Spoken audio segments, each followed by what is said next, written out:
दोस्तों कुछ दिन पहले मेरे क्लिनिक में एक पेशेंट आता है। वो आकर के कहता है कि डॉक्टर साहब, मुझको गले में बहुत ज़्यादा खराश बना रहता है। हमेशा लगता है जैसे मेरे गले के अंदर कुछ अंदर से रेंग रहा है, अंदर से जैसे लगा कुछ चुभ रहा है, काट रहा है, खुजली जैसा हो रहा है और खराश हमेशा बना रहता है। इसकी वजह से मुझको खांसी जो है, सूखी खांसी हमेशा आना शुरू हो जाता है।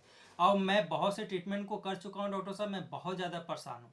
दोस्तों, ऐसे चीज़ों को हम लोग मेडिकल टर्म में फेरेंजाइटिस कहते हैं। यहाँ पे क्या होता है कि सबसे पहले हम लोग पेशेंट से हिस्ट्री लेते हैं कि आप कौन सा ऐसा काम करते हैं। यानी आप ऐसा तो नहीं है कि कहीं ऐसे जगह काम करते हैं जहाँ पे धूल धक्कड़ धुआं हो, या फिर आपको किसी चीज़ से एलर्जी हो, या आप जा रहे रास्ते में आप जा रहे हैं, आप मास्क वगैरह नहीं लगाए हैं तो वहाँ से आपको एलर्जी हो।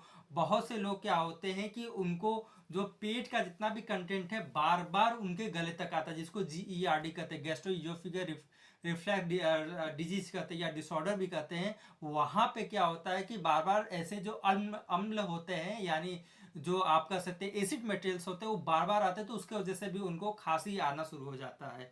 तो ऐसे और बहुत से ऐसे मरीज होते हैं जिनको एलर्जी होता है, एलर्जी की समस्या होती है।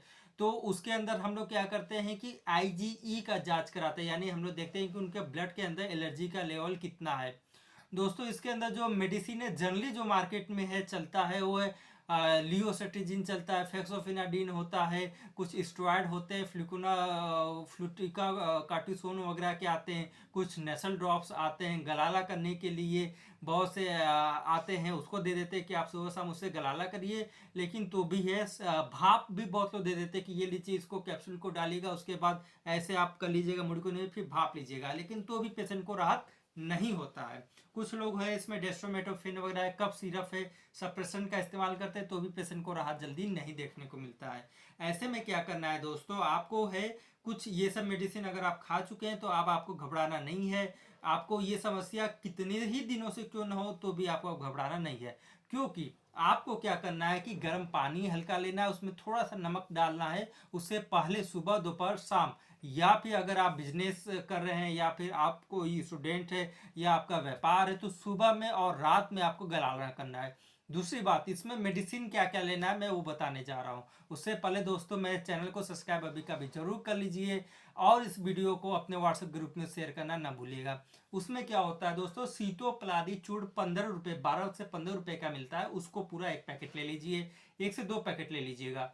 उसको आपको खोलना है, खोलने के बाद एक खाली डिब्बा लेना है, उसके अंदर उसको भर देना है। उसके साथ में आपको अभ्रक भस्म लेना है और गोदंती भस्म लेना है। ये दोनों को भी उसी डब्बे में जिसमें आप सितोपलादी चूर्ण रखे हैं उसमें डाल देना है। डालने के बाद एकदम समान मात्रा में सबको फेंट लेना है, यानी मिला लेना है।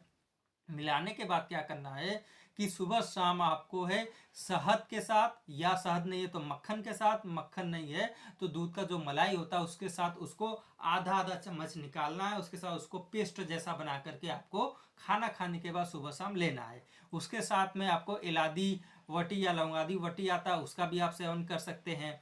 इसमें कपूरादी वटी आता है, उसका भी आप सेवन कर सकते हैं। इसमें खदीरादी वटी आता है, उसका भी आप सेवन कर सकते हैं। कैसे सेवन करना है, 2-2 टैबलेट आपको ले करके उसको घोटना नहीं, उसको चूसना है। और दोस्तों, इसमें बहुत से और भी दवाइयाँ आती हैं। अगर आप ये दवाइयाँ करते हैं तो भी आपको आराम नहीं मिलता है तो आप नीचे कमेंट करके ज़रूर बताइएगा, या फिर आप ऑनलाइन मुझसे कंसल्ट ज़रूर कर सकते हैं।